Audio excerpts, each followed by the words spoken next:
COVID has not just impacted us, but the entire field of dentistry, the way dentistry is practiced by assistants, hygienists, and dentists across the world. How so? Dentistry has always been big on infection control, since we have always been exposed to infectious diseases like TB, flu, hepatitis. But COVID has been an entirely new beast. First, there's all of our PPE, what we had before. We got our gowns to protect against splatters, sprays, and small particles. We got our googles to protect our eyes from these same concerns. And finally, we got our surgical masks to prevent inhalation of particles. Now, we got gowns and googles. But our masks have been upgraded to N95s, and we get nifty head shields. One step further, we cover our hair as well in caps or bouffant. Wow, that's intense.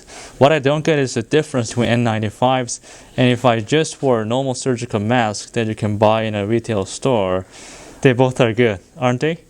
You're right, both are good, but N95s are much better. The reason why is that N95s have a much better seal, specifically adapted to your face. Proper fitting takes place to ensure this. These masks are designed to protect against particles as small as COVID-19. Oh, so surgical masks don't protect against COVID? That's not necessarily true. They can definitely help to prevent the spread, but because surgical masks come in one size, they might not be as efficient with a looser fit than that of an N95. This all makes it kind of scary to be a dentist or a patient right now. Does it scare you? Truthfully, it doesn't. Every job has different necessary precautionary measures, and right now, these are ours. We have heightened infection control to protect both provider and patient. And it's safe for us, the patients? In addition to the physical barriers we have in place as providers, we also have added different barriers for our patients as well. To enter the clinic, everyone must wear a standard surgical mask. No cloth masks are allowed.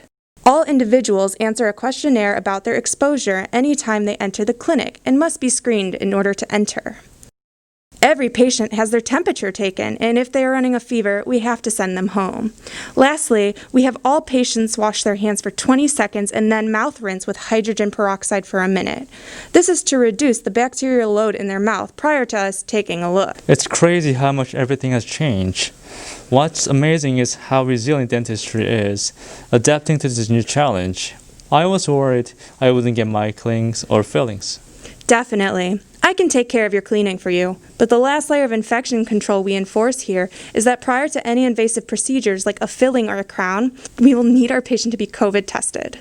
Wait, what?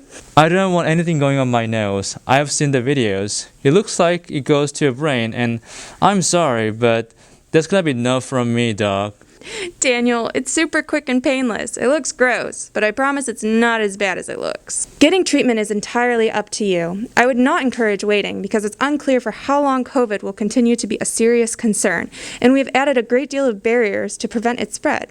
Just because we live in a COVID world does not mean we have to stop living.